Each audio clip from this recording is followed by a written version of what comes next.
আসসালামু আলাইকুম বন্ধুরা, আপনারা কেমন আছেন? আমি তো খুবই ভালো আছি। আর আজকে সকালে উঠে গেছি রাতের পাপার লাগে চা বানাইতে, বাচ্চারা লাগে ব্রেকফাস্ট বানাইতে। ও মাই গিয়া দেখি আমার চুলাত বারবার খালি আগুন উঠে, ওই গ্যাস লিক করে বুধে করিয়া বারবার 2-3 বার আগুন উঠছে। এরপরে তো কিতা করতাম, আমার সব কিছু বন্ধ বন্ধ করিয়া আমি আই গেছি। রাতের পাপাও তাড়াহুড়া করিয়া উঠিয়া কিছু না খাইয়াও গেছে বাজারও গিয়া ও চুলাওটা কিনে আনছে।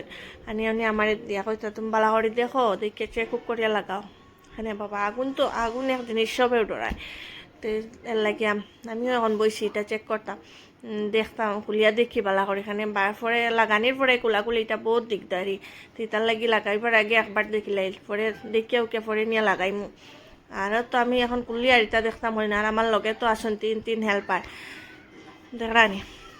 আর তারা ছাড়া আমার তো ওইটা কাজ এটা কোনোদিনও সম্পূর্ণ হইতো না, সব অসম্পূর্ণ হইব।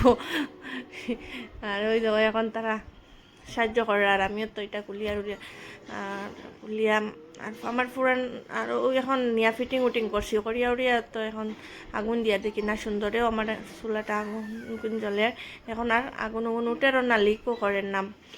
এরপরে তো আমি রান্দা বয়াই দিছি, বয়াইয়া কই গড় তাল আছে, তাল ইটেন থেকে রস বার করিলাই হইয়া সন্দেশ বানাই আমরাও খাইমু আর মাসি তারারেও দিমু। কারণ তারা বয়স্ক মানুষ, তা কোনো তাল লইয়া উইয়া পিঠা উঠা বানাইয়া খাওয়া তা বহুত কষ্ট করিয়া খাইবা, ঠিক আছে, কিন্তু তবু নিজে বানাইয়া দেওয়া, অন্য কেউ বানাইয়া দেওয়া এটা মানে এটা আলাদা।